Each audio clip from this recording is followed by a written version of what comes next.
Way out there, past the last known star, lies a graveyard of space called the Helios Rift. It's a dead system, a cosmic black hole where light goes to die and ships just vanish.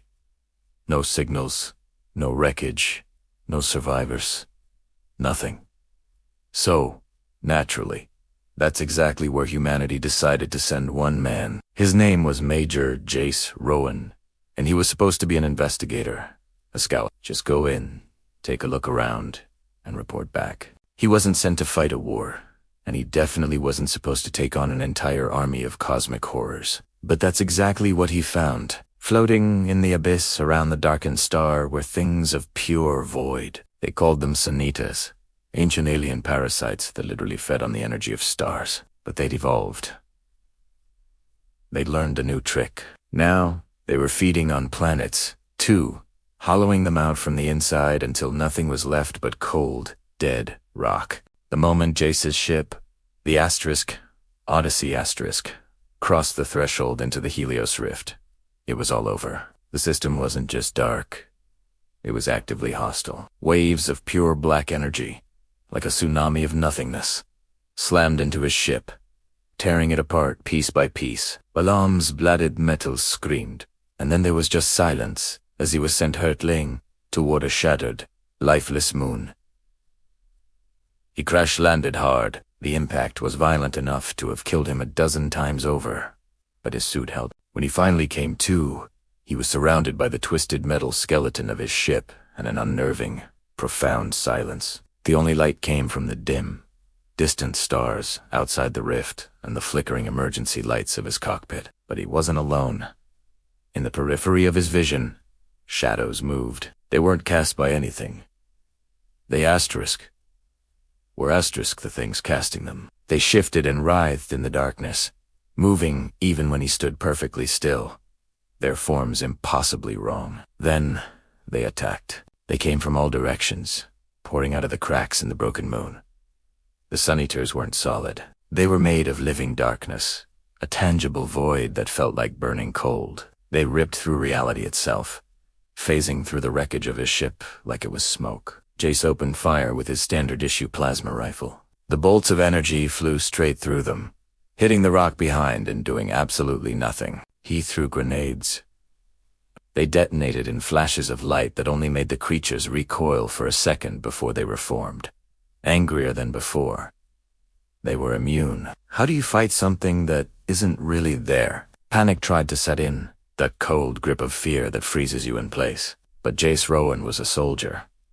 And more than that, he was human. When faced with the impossible, humans don't just give up. They get creative.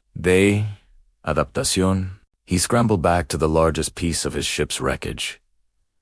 The engineering section, where the fusion core lay exposed and sputtering. It was a miniature star, the very heart of his ship, now dying on this desolate rock. And that's when he got the idea. If these things ate stars, maybe they could be choked by one. Working with frantic, desperate energy, he tore the fusion core from its housing. His hands, even in their armored gloves, were shaking, but his mind was crystal clear. He cannibalized pots from his rifle, from the ship's guns array, from the environmental controls, anything he could get his hands on. He was jury-rigging a miracle, converting the ship's power source into a handheld weapon, a stellar pulse cannon, a gun powered by a dying star. It was heavy, unstable, and radiated a dangerous amount of heat, even when idle. It was perfect. He didn't have to wait long. The shadows gathered again, sensing the pulse of energy from the core. They swarmed him, a tide of living darkness, intent on snuffing out this last, defiant spark of light. Jace planted his feet, aimed a monstrosity of a weapon, and pulled the trigger. A blinding spear of pure, concentrated starlight erupted from the cannon.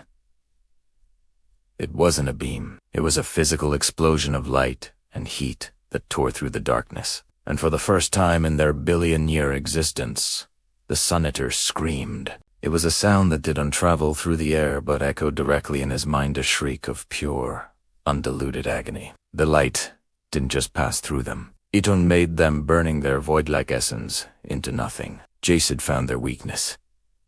Light. Not just any light. but the raw, untamed power of a star. He had a weapon. Now, the hunt was on. He wasn't the prey anymore. He was the predator. Using his suit's thrusters, he launched himself off the moon and into the zero-gravity war zone of the Helios Rift.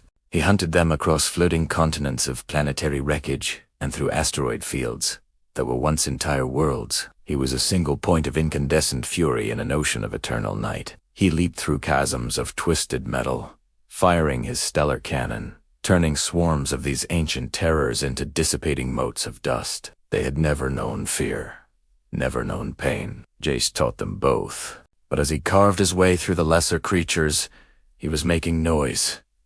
He was making light, and his actions didn't go unnoticed. Deep in the heart of the dead system, at the center of the gravitational well where the original star once burned, the real threat awakened.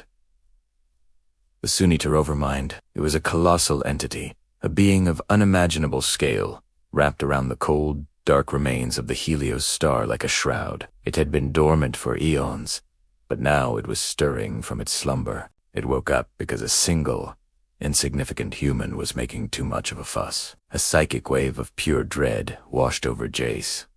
It was the Overmind's consciousness, a will so powerful it could shatter minds. It told him to despair, to surrender, to accept the eternal dark. But Jace Rowan didn't know how to do that. He looked at the impossible galaxy-sized monster waking up in front of him, and he didn't feel fear or felt anger. He turned his suit's thrusters to Maximan and flew straight at it. No hesitation, no retreat. This was it, the final move. He knew his cannon wouldn't be enough Nod-like tease.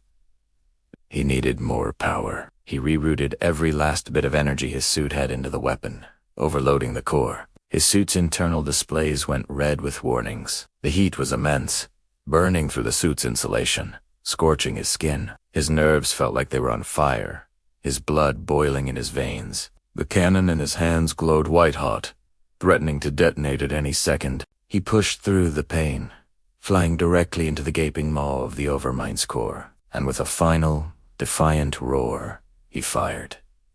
He didn't just fire a beam. He unleashed the entire, dying star at once. The dead star at the heart of the system, fed by this impossible surge of energy, not slowly, but in a single, cataclysmic flash. A supernova of rebirth, light, pure and absolute, filled the entire system. The Overmind screamed, a mental cataclysm that threatened to tear Jace's soul apart, but it was drowned out by the roar of a newborn sun. The light filled every shadow, every corner of the rift, and the Sunitars, every last one of them, burned away into nothing. And drifting through that brilliant, cleansing light was a single, battered figure, Jace Rowan. Burned, broken, but alive. Much later, when observation posts on Earth cautiously turned their telescopes back toward the Helios Rift, they saw the impossible.